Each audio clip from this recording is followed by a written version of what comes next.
वैष्णवी हगवणे आत्महत्या प्रकरण सध्या चर्चेत आहे। वैष्णवीच्या पोस्टमॉर्टम रिपोर्टमध्ये तिला मारहाण झाल्याचं उघड झालं आहे। यामुळे वैष्णवी कौटुंबिक हिंसाचाराची बळी ठरल्याचं बोललं जात आहे। वैष्णवीच्या मृत्यूनंतर या प्रकरणाची चर्चा मोठ्या प्रमाणावरती होऊ लागलेली आहे आणि आता राजेंद्र हगवणे यांची मोठी सून मयुरी जगताप यांनीही मोठे खुलासे केले आहेत।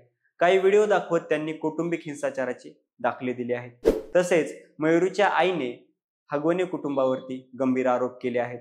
वैष्णवीच्या आत्महत्येबद्दल मयुरी जगताप काय म्हणाल्या, व्हिडिओच्या माध्यमातून त्यांनी काय दाखवलं आणि कौटुंबिक हिंसाचाराचे कोणते दाखले दिले तेच आपण या व्हिडिओच्या माध्यमातून समजून घेणार आहोत। नमस्कार, मी निखिल आणि तुम्ही पाहताय महाराष्ट्र कट्टा।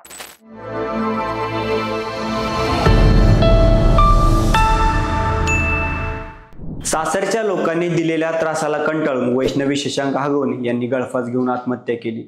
आत्महत्या करण्यास भाग पाडल्याप्रकरणी वैष्णवीचा पती शशांक राजेंद्र हगवणे, सासू लता हगवणे, ननंद करिश्मा हगवणे यांना अटक करण्यात आली आहे। राजेंद्र हगवणे हे मुळशी तालुक्यातील राष्ट्रवादी काँग्रेस पक्षाचं मोठं नाव आहे। अजित पवार गटाचे राज्य कार्यकारिणीचे सदस्य होते। या प्रकरणामुळे महाराष्ट्रात मोठी खळबळ उडाली असून हगवणेंच्या दुसऱ्या सुनेनेही आता धक्कादायक खुलासे केले आहेत। वैष्णवीचा नवरा शशांककडून मोठी सून मयुरीला मारहाण करण्यात येत होती। याबाबतचा सीसीटीव्ही व्हिडिओ दाखवून मयुरीने माध्यमांशी संवाद साधला।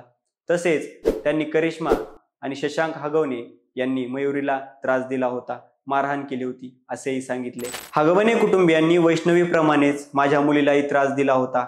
शशांक, करिश्मा आणि लता हगवणे यांनी माझ्या मुलीला बऱ्याच वेळा मारहाण केली होती। सासरचे तिला मारहाण करतात असं ती नेहमी फोन करून सांगायची। आम्ही 2-3 वेळा त्यांच्यासोबत बैठक घेतली, हे प्रकरण मिटवण्याचा प्रयत्न केला, पण त्यांची समजून घेण्याची मानसिकता नव्हती। त्यांनी परत मयुरीला मारहाण केली। आम्ही याबद्दल तक्रार करण्यासाठी पोलिसांकडे गेल्यानंतर पोलिसांनी सुरुवातीला आमची तक्रार घेण्यास नकार दिला होता।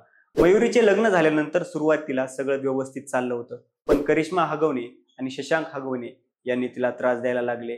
तसेच तिच्या नवऱ्याचा यात काहीही दोष नसल्याचं त्यांनी स्पष्ट केलंय। 14 जानेवारीपासून मयुरी तिच्या माहेरी राहते, तिच्या नवऱ्याचा यात काहीच दोष नसल्याचं त्यांनी उघड केलंय।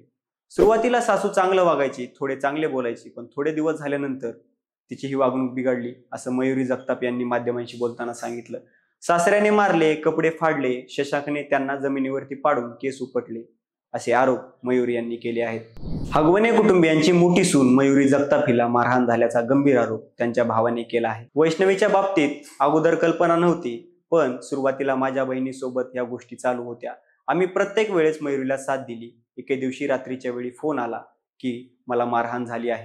आम्ही पोलीस ठाण्यात गेलो। झालेल्या मारहाणीवरून हगवणे आणि आमच्यामध्ये बाचाबाची झाली। आम्ही तक्रार दाखल केल्यानंतर शशांक हगवणे मयुरीचा फोन घेऊन पळून गेल्याचं सीसीटीव्ही फुटेज आमच्याकडे आहे, लाईव्ह व्हिडिओ आमच्याकडे आहे असं त्यांनी सांगितलं। मयुरीच्या भावाने मयुरीला शशांक हगवणे यांनी मारहाण केल्याचा सीसीटीव्ही फुटेज दाखवला। त्यापाठोपाठ आता वैष्णवी आणि तिच्या मैत्रिणीची एक रेकॉर्डिंग व्हायरल होत आहे। यामध्ये वैष्णवी आपल्या मैत्रिणीला सांगते की मला दररोज मारहाण होत आहे। मी आई वडिलांचा विरोध करून शशांक बरोबर लव्ह मॅरेज केलं होतं। ही माझी सर्वात मोठी चूक होती। लवकरच मी घटस्फोट घेऊन ती चूक सुधारणार आहे असं वैष्णवीने आपल्या मैत्रिणीला सांगितल्यानंतर रेकॉर्डिंग मधून ही सगळी रेकॉर्डिंग व्हायरल झाली आहे। पण बोलणं झाल्यानंतर काही दिवसातच वैष्णवीने टोकाचं पाऊल उचललं आणि आत्महत्या केली। हगवणे कुटुंबियांची मोठी सून मयुरी जगताप यांनी सनसनाटी खुलासा आणि गंभीर आरोप केले आहेत। सासरा, सासू, ननंद आणि दिराकडून माझ्यासह वैष्णवीला सुद्धा त्रास दिला जात होता असेही त्यांनी सांगितलंय। नवरा घरी नसताना चौघाकडून बेदम मारहाण केली जात होती। मी माहेरी आले म्हणून कदाचित जिवंत आहे अशी प्रतिक्रिया मयुरी जगताप यांनी दिली आहे। तसेच वैष्णवीला मारहाण केली जात होती। घरामध्ये काम करणाऱ्या कर्मचाऱ्यांनी त्यांना फोन करून सांगितल्याची माहिती मयुरी यांनी दिली आहे। वैष्णवीला सासऱ्यांकडे बघते म्हणून त्रास दिला जात होता। दरम्यान आम्हाला वैष्णवीशी बोलू दिले जात नव्हतं। आमच्यावरही संशय घेतला जात होता। त्यामुळे त्रास दिसत असूनही आम्ही काही बोलू शकलो नसल्याचं मयुरी जगताप यांनी सांगितलंय। या सगळ्या त्रासाची त्यांना एकच शिक्षा असू शकते, त्यांना जन्मठेप द्या अशी मागणी मयुरी आणि त्यांच्या कुटुंबाने केली आहे। पोलीस तपास सुरू आहे। या प्रकरणामध्ये आणखी काय खुलासे होतील त्यावर या प्रकरणाची दिशा ठरेल। पण वैष्णवीची आत्महत्या सासरच्या मानसिक त्रासामुळे झाली हे नक्की आहे। तुम्हाला या प्रकरणाबद्दल काय वाटतं हे कमेंट करून नक्की कळवा आणि पाहत राहा महाराष्ट्र कट्टा।